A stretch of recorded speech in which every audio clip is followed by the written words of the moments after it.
नमस्कार महाराष्ट्र, मी निकिता पाटील आणि आपण पाहताय TV9 Marathi. 8 PM special report मध्ये आपल्या सगळ्यांचं स्वागत। लोकसभेच्या आढावा बैठकांनंतर आता उद्धव ठाकरेंनी मतदारसंघांचे दौरे सुरू केलेत। ठाकरेंनी आपला पहिलाच दौरा श्रीकांत शिंदेंच्या कल्याण डोंबिवली मतदारसंघामध्ये केला आणि शिंदे पिता पुत्रांवर निशाणा साधलाय। हा रिपोर्ट आपण पाहूयात।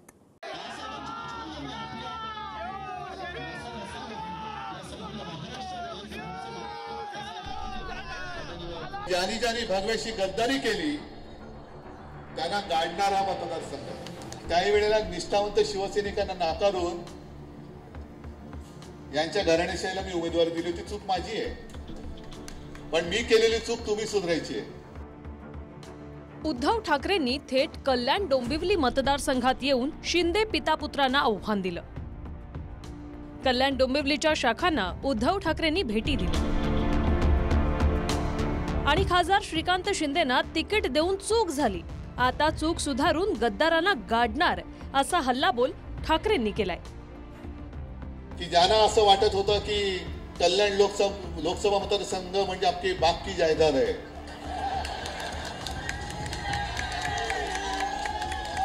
असं त्यांना वाटलं होतं। कारण त्याही वेळेला निष्ठावंत शिवसैनिकांना नाकारून यांच्या घराणेशाहीला मी उमेदवारी दिली होती। चूक माझी आहे, पण मी केलेली चूक तुम्ही सुधारायची आहे आणि यावेळेला मी पण ते सुधारणार आहे। घराणेशाही म्हणजे काय त्याचं डेफिनेशन त्यांनी सांगायला पाहिजे। घराणेशाही म्हणजे काय त्याचं खरं म्हणजे व्याख्या काय ही त्यांनी सांगितली पाहिजे। ते स्वतःचं घर आबादीत ठेवू शकले नाही, घरातल्या सर्वांना बाहेर हुडकून काढलं आणि माझं कुटुंब माझी जबाबदारी एवढ्यापुरते ते मर्यादित त्यांचं काम आहे। बाळासाहेब आपल्या सहकाऱ्यांना, आपल्या नेत्यांना, आपल्या पदाधिकाऱ्यांना सहकारी आणि सवंगडी म्हणून त्यांना वागवत होते, परंतु हे आपला पक्ष स्वतःची प्रायव्हेट लिमिटेड कंपनी म्हणून समजतात आणि आपल्या सहकाऱ्यांना सवंगडी नाही तर घरगडी आणि नोकर समजतात। त्यामुळे त्यांची ही अवस्था झालेली आहे। गद्दारांची जी घराणेशाही आहे त्याच्याबद्दल प्रधानमंत्री बोललेच नाही। ती घराणेशाही चालते का? म्हणजे गद्दार असतील ते लोकप्रिय आणि त्यांची घराणेशाही त्यांना प्राणप्रिय, तर हा सगळा बोगसपणा आहे। पण घराणेशाहीबद्दल एखाद्या घरंदाज माणसाने बोललं तर बरं। घरंदाज म्हणजे काय? घरंदाज म्हणजे तुम्ही निवडणूक एका बरोबर लढवली, सरकार दुसऱ्या बरोबर स्थापन केलं, लग्न एका बरोबर केलं, संसार दुसऱ्या बरोबर केला, हनीमून तिसऱ्या बरोबर केलं। हे बाळासाहेब सांगायचे, हे म्हणजे घरंदाज। बाळासाहेब असते तर ज्या बाळासाहेबांनी काँग्रेसला गाडण्याची भाषा केली त्यांना तुम्ही डोक्यावर घेतलं। बाळासाहेब असते तर जोड्याने मारलं असतं की नाही? मी आतापर्यंत इकडे 2-3 शाखांनी भेट दिल्या, मला वाटतं 3 शाखा झाल्या आणि हा मतदारसंघ वेगळा आहे। या मतदारसंघाचं एक वेगळं असं महत्व आहे। सुरुवातीपासून हा आपला भगव्याचा बालेकिल्ला आहे, पण ज्यांनी ज्यांनी भगव्याशी गद्दारी केली त्यांना गाडणारा मतदारसंघ आहे। नागोबाचं तर नाहीच काय, नाग सुद्धा पवित्र असतो, भगवान शंकराच्या वेळेत असते। गांडुळे त्याला आपणच पोचलं, जोपासलं आणि मोठे झाले। तेच गद्दार, कोके, तेच खंजीर, तेच चोर। अरे काय दुसरं काहीतरी करा, खाली उतरा। आता उतरले तर लोकांमध्ये गेलात तुम्ही तर लोकांचा रिस्पॉन्स तुम्हाला कळाला असेल की लोकांची भावना काय आहे ती। आम्ही त्या ठिकाणी उभं राहिलो आणि विपरीत परिस्थितीमध्ये जी ही कल्याण लोकसभेची सीट जी आहे ते त्या ठिकाणी निवडून आणली आणि त्याचबरोबर घराणेशाहीचं बोलायला लागलं की वरळीची सीट जी आहे ते स्वतःच्या मुलासाठी ती जिंकता आली पाहिजे। त्याच्यासाठी 2-2 सिटिंग आमदारांचा जो आहे हा बळी त्या ठिकाणी घेतला। त्या लोकांना घरी बसवलं जे निवडून येऊ शकत होते लोकांमधून, त्यांना मग नंतर स्वतःचा मुलगा निवडून आला पाहिजे त्याच्यासाठी दोघांबरोबर कॉम्प्रोमाइज केली। मग दोघांना स्वतःच्या मुलाचा मतदारसंघ सेव्ह करायला पाहिजे त्याच्यासाठी 2-2 MLC दिल्या। एकनाथ शिंदेंच्या बंडानंतर शिंदे पिता पुत्रांच्या 2 मतदारसंघाकडे लक्ष आहे। स्वतः एकनाथ शिंदे ठाण्यात कोपरी पाचपखाडी मतदारसंघातून आमदार आहेत, तर त्यांचे पुत्र श्रीकांत शिंदे कल्याण डोंबिवली लोकसभा मतदारसंघातून खासदार आहेत।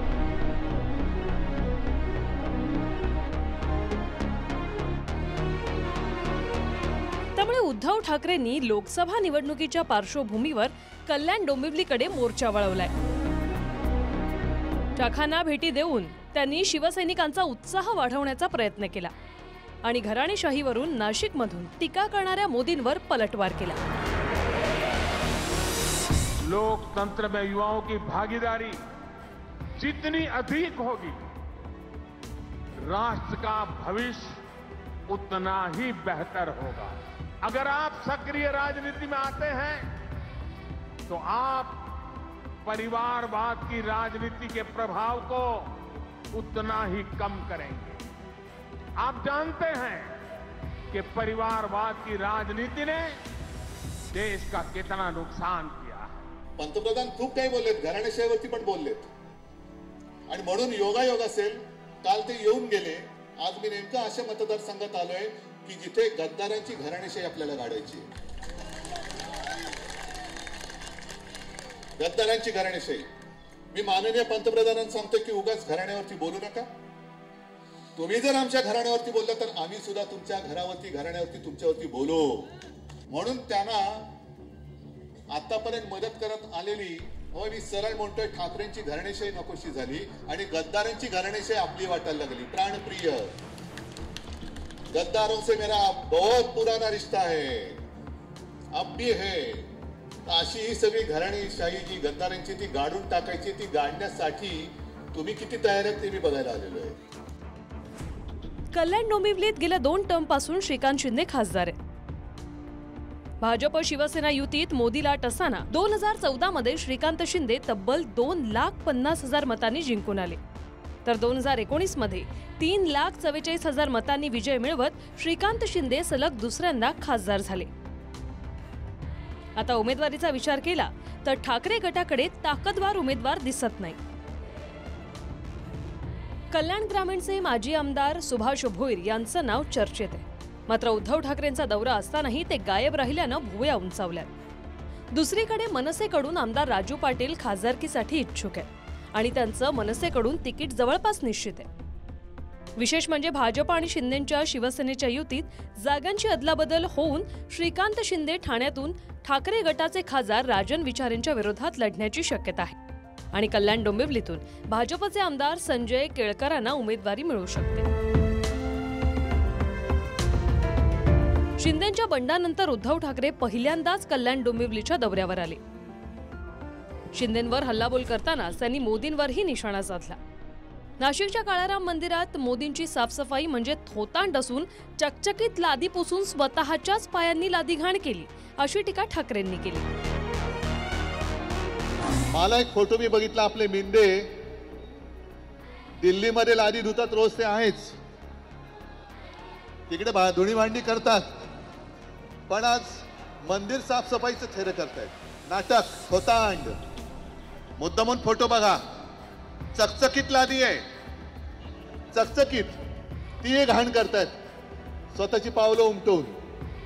ही सगळी थोतांड आहेत, ही सगळी नाटकं आहेत. त्यांनी देखील तिथं स्वच्छता मोहीम हाती घेतली पाहिजे.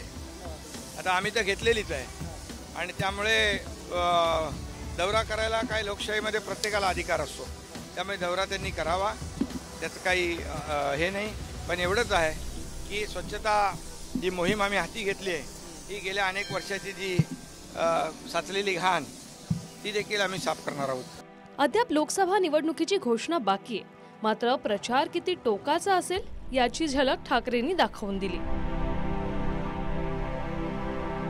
सुनील जाधवसह bureau report, TV9 Marathi, Kalyan Dombivli.